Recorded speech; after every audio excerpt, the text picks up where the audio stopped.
जनाब कुछ ठंडा गरम पेश करूं? ठंडा गरम नहीं मियाँ, बस मेरे कुछ सवालों का जवाब दे दीजिए।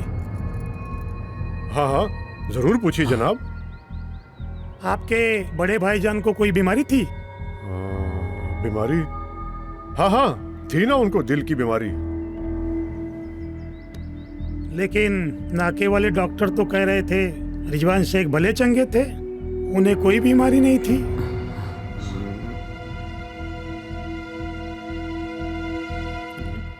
जनाब बड़े अबू तो शहर में इलाज करवाते थे। और हम तुम्हारा इलाज हवालात में करवाएंगे। ये क्या फरमा रहे हैं? मंसूर मियाँ, आपने अपने भाई को दफनाया है। मामला अभी दफन नहीं हुआ है, हमें शक है रिजवान शेख का कत्ल हुआ है। तो अल्लाह के लिए ये मामला भी दफन कर दीजिए। प्याज को जितना भी छीलेंगे कुछ नहीं मिलेगा। मामला दफन हो सकता है, हाथ में खुजली हो रही है, बंद कर दीजिए। जरूर शायद बेटा। जी अबू।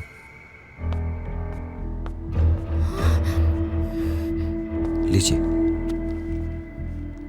लीजिए जनाब, पूरे 5 लाख हैं। अब मामला दफन हो गया। इंशाअल्लाह।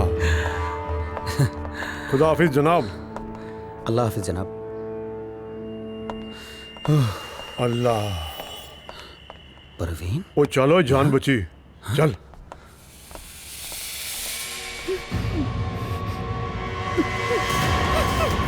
अम्मी जान, अम्मी जान। क्या हुआ बेटी? क्या नहीं हुआ अम्मी, ये पूछो। चाचा जान और शाहिद भाई जान दोनों मिलके अब्बू का कत्ल किए हैं। या अल्लाह, ये मैं क्या सुन रही हूँ? सही सुन रही हो।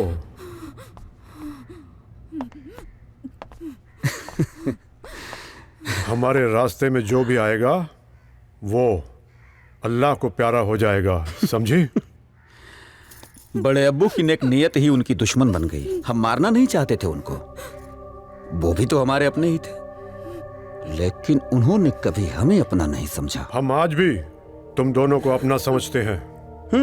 तुम दोनों जिंदा रह सकती हो, बस परवीन का निकाह मल्ला पठान से करना होगा। परवीन का निकाह मल्ला पठान से? हाँ। थूकती हूँ शैतान पर, मैं ये हरगिज नहीं होने दूंगी। अलबत्ता तुम सब जेल के हवा खाओगे, देखना। मैं तुम लोगों को जेल पहुंचाऊंगी। आस्तीन के साथ मेरे सौर को मार के हंसा है, मैं तुम लोगों को छोड़ूंगी नहीं, मैं तुम्हारे खून पी जाऊंगी, मार डालूंगी सबको, मैं तुम लोगों को मार डालूंगी। बस कीजिए चाचा जान, चले जाइए अलग बात से यहाँ से, नहीं तो मैं पुलिस को फोन कर दूंगी। जल्दी कर बेटी, जल्दी कर, ये लोग उसी लायक हैं। पुलिस को फोन करेंगे? छोड़ो, छोड़ मेरी बेटी को, छोड़ ना, शाहिद छोड़ दे मेरी बेटी को, नहीं तो अंजाम अच्छा नहीं होगा, बहुत बुरा होगा। अब अगर ये बुढ़िया जिंदा रही ना तो हमारा एक भी काम नहीं होगा। खत्म करते। तुम लोगों को छोड़ूंगी नहीं।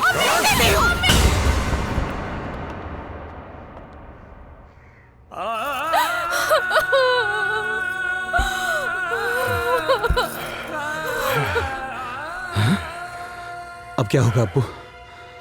मोहल्ले वालों से बोल देंगे तुम्हारी चाची तुम्हारे चाचा के इंतकाल को बर्दाश्त न कर सकी और अल्लाह को प्यारी हो गई। और वो परवीन की शादी? वो तो अब 40 दिन बाद ही होगी। हाँ। मैं रोती रही, दरवाजा पीटती रही, लेकिन उन शैतानों ने मेरी अम्मी जान का चेहरा तक नहीं देखने दिया।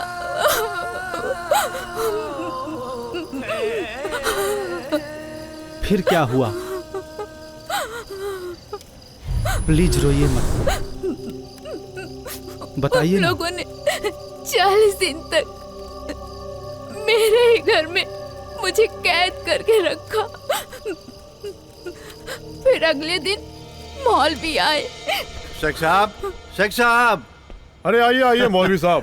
अस्सलाम वालेकुम। वालेकुम अस्सलाम। मौलवी साहब। अमर शेख साहब, भतीजी की निकाह का ख्याल इतनी जल्दी दिमाग में आया कैसे? बात दरअसल ये है मौलवी साहब, हमारे मरहूम भाई की बड़ी ख्वाहिश थी कि उनकी बेटी का निकाह मल्ला पठान से हो। मल्ला पठान? जी हाँ, हमारी भाभी जी भी यही चाहती थी, मगर दोनों जन्नत नशीन हो गए। काश वो दोनों यहाँ पर होते। अरे जनाब, अब हम उनकी ख्वाहिशों को पूरा करने की कोशिश कर रहे हैं। इंशाल्लाह। बहुत खूब, बहुत खूब। आइए, तशरीफ लाइए। शाहिद बेटे, लगता है मल्ला पठान आ गए। तुम जरा अंदर के इंतजामात जी। देखो। सभी तैयारियां हो गई है ना? जी जनाब, आइए आइए।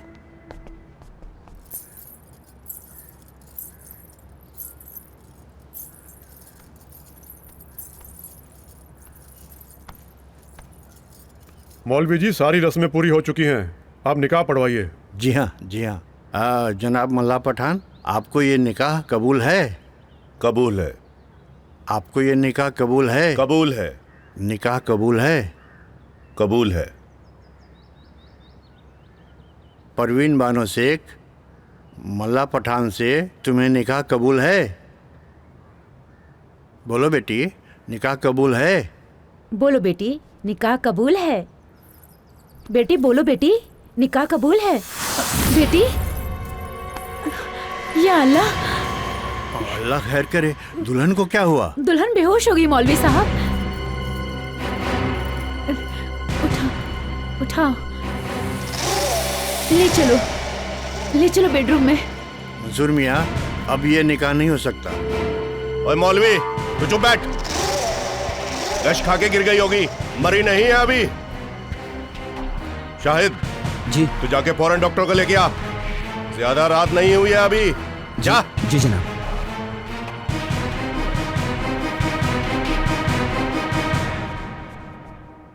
जनाब, इजाजत हो तो जा सकता हूँ?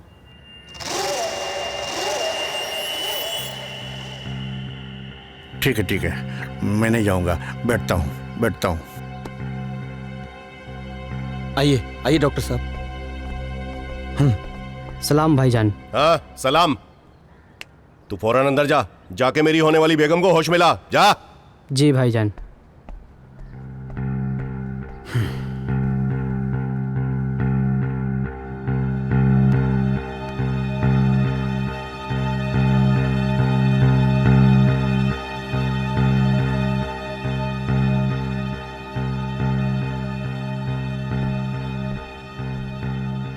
कमरे में तो कोई नहीं है भाईजान। क्या? बेहोशी का बहाना करके भाग गई है। शाहिद, जा पीछा कर, पकड़ के ला। जी। और जल्दी ढूंढ उसे। चलो सब, भाग के जाएगी कहाँ?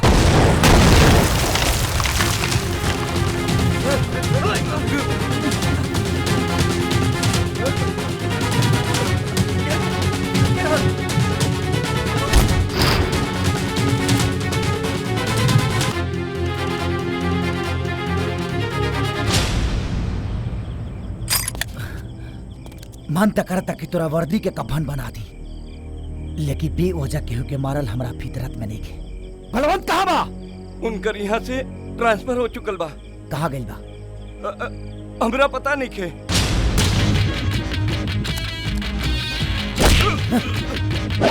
चला सरे।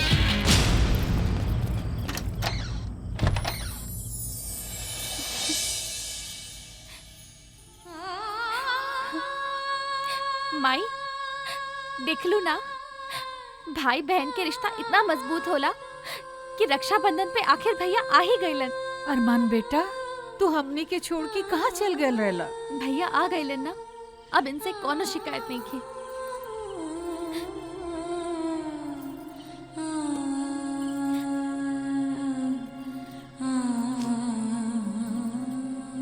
दिल में दर्द के दरिया समेट के हमरा खातिर कितना खुश बा।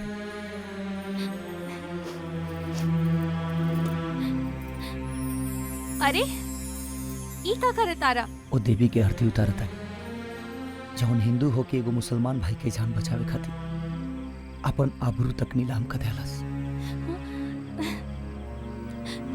तोहरा जैसन भाई खातिर हम हर जन्म में अपन आबरू नीलाम कर सकेनी। नीलामी अब बलवंत सिंह के जिस्म के एक एक टुकड़ा के हुई।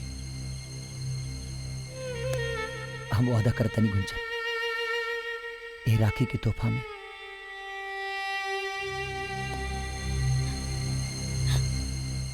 ओकरा के मौत के घाट उतार दे। अरमान बेटा, आज हमरा से एगो वादा करे के पड़ी कि आज के बाद तू हमनी के छोड़ के कहीं न जाइबा। देख बेटा, तारे बिना ये घर कितना सुना हो गइल बा, एकदम वीरान।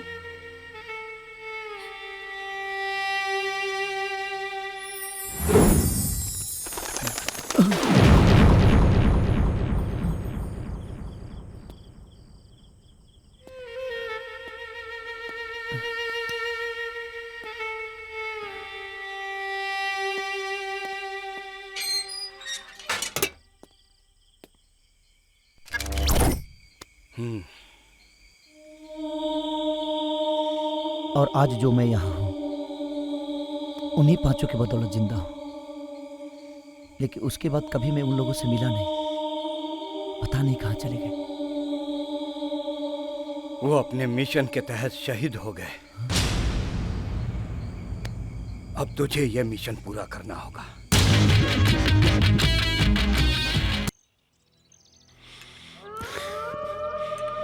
सर, जिस तरह से हम लोग यहाँ बैठ के आराम से चाय पी रहे हैं ना, उसी तरह से ये आतंकवादी हमारे देश का खून पी रहे हैं।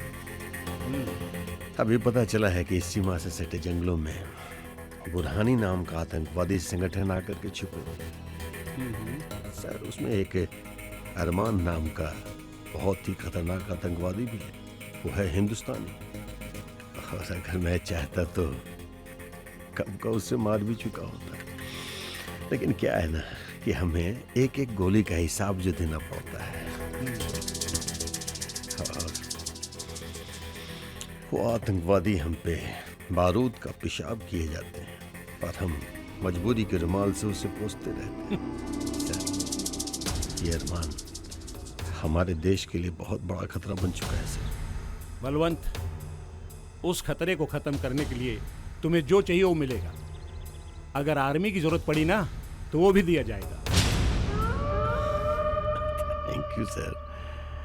बस सर, आप देखते जाइए किस कदर इस अरमान को एक दर्दनाक मौत देता हूँ sir. Good, thank you sir, thank you sir.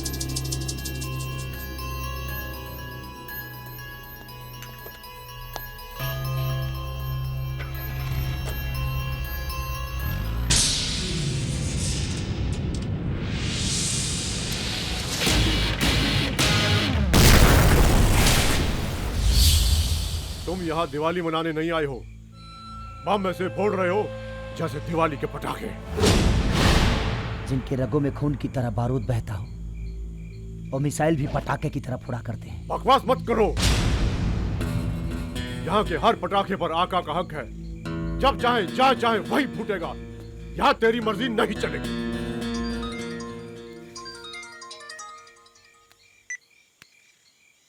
Hello Baghdadi, वो जगह तुरंत खाली कर दो, क्योंकि वहाँ पे इंडियन आर्मी कभी भी अटैक कर सकती है। क्या?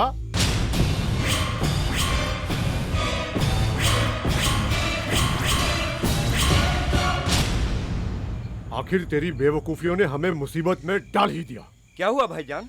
हमें ये जगह फौरन खाली करनी होगी। सब सामान समेटो, इंडियन आर्मी कभी भी अटैक कर सकती है। चलो चलो चलो चलो सब।